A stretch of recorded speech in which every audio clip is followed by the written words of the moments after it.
I've gone through the development agreement, 60 pages. It's not 600, it's 60 pages. It's typical development agreement stuff. But there's a couple little things in there I spotted. I'll let you know Tuesday. But anyway, come early though, Max. Not 6:30. yeah, you can come early if you want to cheer, because last time they had the fire marshal at the door counting heads. Yeah. And then you had to go into the commons area, then go out. So this has been a great turnout. I didn't think, I might have told it to Molly or even Dylan, 10, 15 people I thought would show, but we had a great crowd. Every time we do something like this, it gets a little bigger. Yeah. It's a shame we don't have more time. But Dylan, you want to come up here and say something? You should take this over to Clear Lake for a while. Yeah, that's true too. I'm disappointed that the county, who doesn't like this, the majority of the elected officials there, and Clear Lake, they gave us hope that they were going to say something about it, but they never have. So. I talked to one councilman, supervisor, and they were shut clear out of the transaction, you know. Totally out of it, 11-hour deal. And two of them are against it, and one of them is for it. I'm glad you could all make it out. It means a lot. You know, this is getting together like this as neighbors, friends, as family. This is how we make a difference in our society. This is how we make a difference in our community. You know, we elected these guys to do what we asked them to do, to make good decisions that we want for our community. And, you know, at these meetings, I've heard countless people talk against it. We've seen, you know, countless speech against it on the internet, and then things like this, we've had a great turnout. And they continue to move forward with it. I don't know how you feel about it, but to me, that's a slap in the face. That's saying they disrespect us, that we're nothing, that we're peons, that what we want for our community doesn't matter because they know better than us. I don't think that's right. I don't know how you feel, but I'm not going to lay down and take it. That's all I have to say. I don't mean to embarrass you. That's Ann McGregor.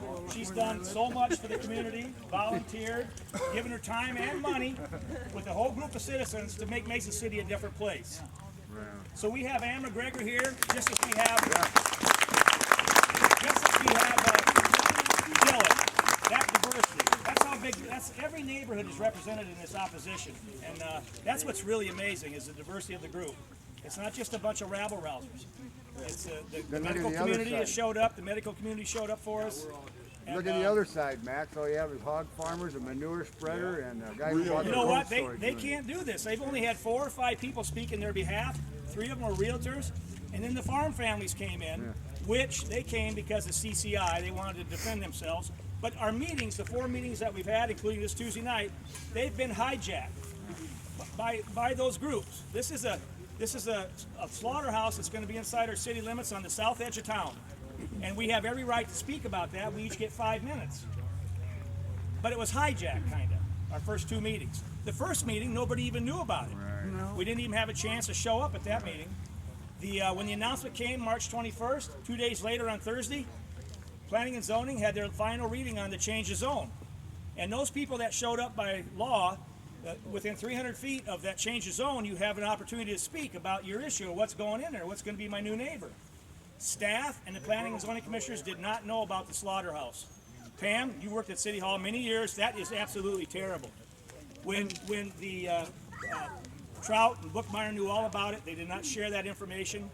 The real estate buyer for Alliant, who's building a $1 million building out there, asked. He wanted to know what was going to be his neighbor. What do I? Because it's the highest zoning we have, heavy industrial. They said, we don't know. We're just here updating the comprehensive plan. That's what they said. And then boom, the information came out. It's just not right, the whole thing. Here's another thing that's got me perturbed. AMPI going to be a dog food plant? That got bought back in June of 2015. Right. Why would anybody open up a dog food plant if they didn't know this was coming? Right. If you go to my blog, maxfrankweaver.com, you'll read about that plant. I talked to that guy. He got his plant taken away from him in Galva, Illinois, and he purchased that building there, and he's stockpiling his grain and stuff. He's aware of Prestige. He denies being in bed with him, but it's going to happen. You're going to see those things pop up from Prestige because it's so impacting. But it's not the direction we want to go at all. But the worst thing of all of it, and I've been talking to IDAD down in Des Moines. I've had 4 conversations. They've been very good. And I said, how do you contacted Chad Schreck from our EDC on December 17th, and on December 18th they had a full-blown meeting here with Ron Prestige and Jerry Knoll. How do you do that? That's exactly right. So the point would be, if we can find out, if you know somebody at the Park Inn, I know this sounds funny, but this is how you got to play. If we know somebody at the Park Inn that knows these guys from North Carolina have been showing up for the last few months, 3 or 4 months in Mason City, that would be great information to have. Because what it tells you is if they've been here for 4 or 5 months before they said they first were contacted in December, you know they violated some open meetings laws. They haven't to talk. I mean, that's the information we need at this point in time. There are a couple lawyers that want to do something, but you know it's money and plaintiff prohibitive. You know, nobody wants to put their name down because of the laws change in Iowa, where they can turn around and sue you for whatever they lost. It's just too bad. But just keep up the good work, and this doesn't die after May 3rd. You still want to watch and see what happens with the permitting. You know, they could put a hole in out there and hit the aquifer. Who knows? We don't know what's going to happen out there when they start excavating the property. But did you want to say something, Maxine? Yeah, I feel that Maxine Brinkman? I feel that we're not going to get them to know. So is there any opportunity that we all ask them that we can get a month moratorium on it so that, you know, we can, I don't care, make up any reason you want, learn more, blah, blah, blah, blah, blah, blah, blah. Can we get them, say, we'll compromise, can we get a delay? We've been asking that. We've been All asking kinds for of 90 people have days, been asking. table it for 90 days, that's what. They've been hearing all kinds of things. And But we seriously, haven't come as they've been one getting- voice and asked for that. They've been getting hundreds of emails and phone calls too, all 6 of them. They're just not being very good at responding now and stuff. I don't know if they're shutting down or what. How about an injunction? Kevin, that's just what I just said. It's costs about $10,000 to $25,000. Hey, And the only way a judge will do a temporary injunction is if he finds something that's been done illegally, as far as the development agreement and the timeline of planning and zoning. every time they open their mouth, they're breaking the law. That's what we gotta find, that ombudsman, that's what she's very interested in. If we can find proof that something has been going on long before There's they also report it. another group besides the Ombudsman's Office. It's the group that I'd love to use them. Branstad started it a couple years ago, the Citizens for Better Government or something. It's another whole group. They should be aware of this too and be talked to about it. And I know what I'm doing, and I'm trying to move forward here with some stuff. I just can't share with you what I got in my mind unless it gets beat up in the next couple days, but I will bring it up Tuesday night. Have you found the projected budget for fiscal year 2018 yet? No, but I know enough to know that they're going to have a shortfall of about $500,000 at least or more, just on the way they're running. You know, I spoke to that at the first meeting. I said what the shortfall is going to be. It's going to be huge. And as far as the students in the school system go, and I really am embarrassed for John Lee. If he wanted to serve on the school board, he should have ran for the school board. Yes. The oath of office that he takes to sit at the city council is to protect the citizens of Mason City. Right. And he's not doing that. And nobody knows. The crystal ball, the whole thing here is on a crystal ball. I can tell you in my experience when Southbridge Mall was built, the vote was taken in 1978, it opened in 85. In 10 short years, they came back to the city council to change their agreed assessment. And that assessment to pay for the project was set at $20 million. On a 5-to-1 vote, the council lowered it to $13 million. And that can happen in 10 years. And let me tell you how that will happen. It's in the contract, if you read the development agreement. It's in there. It allows them to do it, both sides to talk about it. This council will be gone in 10 years. They'll be gone sooner 80% than of that. staff at City Hall will be gone in 10 years. So nobody's going to be there to remember it, except me. I'll be, but I hope. Where's Janice Easley? She's still honking her horn, driving around. I'm doing that too. But anyway, Parked in front of Bookmeyer's. she's still parked in front of And there was nothing wrong with what you guys did, what we did down there at Bookmeyer's. There's nothing wrong with that. I'm glad he wasn't home, so the kids didn't see it. You know what I'm saying? They're not responsible for any of this. But he wasn't home. But you know what? Hit the Facebook, the social media, with that film, with those pictures in front of his house. Let him wake up and at least see that. I know that he had lunch with somebody Thursday at the Half Moon. That person called me up and said that Bookmeyer said, we got this one, we got this one. And I could tell, and so did that man, we talked about it, that was in reference to the failed gas, trash to gas plant. He's still stinging by that, and I said that in my blog. I know Eric. This is more about Eric's ego than anything else. This is a political resume builder. He wants this in the worst way. His roots are not here. You know, we did the slaughterhouses. Armours, Deckers was great growing up. It was a family thing, really, all of us. It was a great business. And there was those things that you don't want now. Life has changed over 40 years. Shame on the Globe Gazette for putting that camouflage in about how great.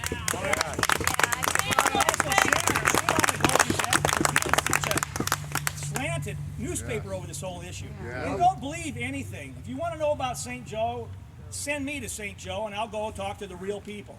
And that's our Ray or Tommy or you, anybody, and get the truth. You know, so that stuff's coming out is all just Max, not. don't good. forget that the IB or the Blue Ribbon Beef plant that the federal judge ordered raised too. You The know, local remember that plant was created in 1967 by John Dugan, a wealthy farmer north of town, Eisenseed, Papa John's. There's about 12 of them that floated $1 million in shares. They opened up Blue Ribbon Beef.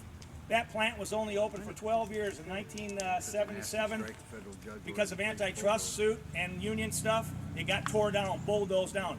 So we know what it's like to lose a plant, and this is something nobody's talking about, of 1,400 workers and what it does to a community. Well, this Mason City, seriously, we fought through the 70s with that. We fought through the farm crisis of the 80s, and the stuff that happened in the 90s, we started standing up, getting on our feet, and in the 2000s, people stood up in this town, all kinds of people. They volunteered their time, their money to change the cultural what the community stands for. Brand new library, right down to the statues, the sculptures, the artwork on the corners. We've turned the corner with the last Frank Lloyd Wright standing hotel. We're a different place. Been written about in Midwest Living. Dozens and dozens of newspapers and magazine articles. We're a destination. This takes us back. Now here's the sad truth. In 10 to 15 years, not 20 or 25, nothing lasts that long anymore because technology's changing so much. That plant will leave too. Oh yeah. And that will take 10,000 people out of the community at that time, and we'll be right back in that same hole we had to dig out of in the 70s. And that's the shame of it all. But that's what you get. Now, I can be nasty, and I know you guys don't like that, but several of the elected officials, several of the elected officials and the non-elected don't have their roots in this community. Yeah. They don't understand what I'm talking about. Right It'd be like me going to Eric's hometown of Fremont, Nebraska, and standing in Central Park and say, hey, I want to bulldoze the park and create a parking ramp for all the businesses downtown because I have nothing, that doesn't mean anything to me. That's what the shame is. And I believe the exit strategy by these people making this decision, I mean it when I say that, exit strategy. Exactly. They've got it. Well, if it gets too bad, we'll be leaving. I mean it. And the rest of us, I'm not. Where am I going? My journey started here. My life's journey started here, like a lot of you. And my life's journey is supposed to end here, too. And I'm comfortable with that. But now, I don't want my last 10 years on life out here to be stolen from me, like the rest of us. Why they're not listening to us is unbelievable. How about our kids and grandkids, Max? Well, that's Those why of us that have been here all their life, and whose kids have moved back. Let me ask you to raise your hand. This is no kid. This is no kid. I don't care if it's Prescott, Arizona, Bend, Durango, Colorado, Boise, New York City. Did you like growing up here as a kid in Mason City? It was a great town, man. You couldn't ask for any better place. I think we played harder just because we didn't have that much, you know? So it was a great place, and it still can be a great place. We've just got this bump in the road that's been forced down our throats for the last 3 months. I don't know how anything like that could happen. I tried to rally all the ex-council members and mayors, and they all agree with me, but I just can't get them to show up, you know, and say, look, go to the microphone, go to the mic, just say this is not right. Vanny. Who was responsible and why were the Cerro Gordo supervisors kept out? Who was responsible for that decision? Bookmeyer. Eric, this is Eric's baby, not Chad Schreck. Chad Schreck's a lot to do with it, but here's how I got it figured out, and I'm really good at figuring stuff out. Your nephew to Eric worked hard with Robin Anderson to get Branstad on election year the king of the band fest. Not sure what was the title then of the band fest. He was the Grand Marshal. Less than a year later, Eric is put on the Vision Iowa board. So his familiarity got crazy. The Vision Iowa board is inside IDED. They've got a bulletin board down there full of people that's jobs. So I think his familiarity with the governor and himself and how Eric plays, you got to remember, in 1993, we went to a city administrator form of government with a weak mayor. Nobody's holding Eric to the fire. He's a strong mayor. He has more power than anybody. He's not playing by the rules. So his familiarity, I think he got wind of what this is all about. It's scraping the bottom of the economic development barrel. Nobody wants the thing, really. And if you look at Fort Dodge's comments, what they couldn't keep up, they couldn't give as much as Mason City. Let me They weren't tell going to you give them about nothing. that. They were going to give them nothing. They were gonna We're give 'em at nothing. right now, when you take the $45 million in improvements and the 27. almost $30 million in incentives, tax credits from Iowa, and the abatement, $15,500,000 with that, and then the police, fire, and the things. I'm not even talking about the school system. You're at about $75 to $80 million that we're giving to get this company. When you divide that by 922 jobs, it's not 992, it's 922. That's about $70,000 per job. I talked to IDAD Friday. Pam, you know about this stuff. I asked them, I said, what is it typical that a community gives for these jobs? You know, your contribution with infrastructure and just things that you need. $4,500 to $6,500 is basically per job. We're at $70,000 to $75,000 per job. That's far. insane. So far. I mean, that's just off the charts. I mean, it's not like somebody from company MIT connections or Nassau. You know what I mean? This is a hog slaughtering plant. Seriously, and I believe that genius of a woman, whoever she is from Clear Lake, that wrote that letter. North Carolina gets the money, China gets the meat, and Mason City gets the shit. Yep. And that's the truth. Yep. You can't be any more from that. So I really mean it when I say I appreciate what everybody's doing, showing up. That little thing that you have, this is a personal commentary, that little stomach feeling that you have, all of you, about this whole thing. I've had that for since the 70s. Because I made it my business to know what's going on in my town. I just want to know what's going on behind, and I did. And that is a terrible feeling, and I have it today too. So I appreciate especially the young people who have rallied. Johnny Wilder, you should be mentioned. You've done great work. Bobby Gomez, Jody Hardy. Jody Hardy, the people that have really tried to put stuff together. And where are we at on the petitions? Amy Does Lee. anybody know? Amy Lee's genius. Amy Lee, where's Amy Lee? I've never met Amy Lee. Amy Lee back there, Volunteers she's at a least genius. going around. We have, as I know of, at least 300 signatures just from the last couple days. Good, and you got tomorrow and Tuesday too, don't forget that. But you want to get them into Diana Black, the assistant city clerk, someday Tuesday, and you want to do this, Dylan, have them make a copy of it. Yeah. You know, they'll want the original, but you want a copy of it. Keep your originals. Keep your originals I don't know if until they'll it's time. I don't know if they'll let you do When that. you turn them all in, Well, that's should we different. get Does this anybody- going again? I have a Does lot anybody of else work got to any do. questions? I got one thing to say.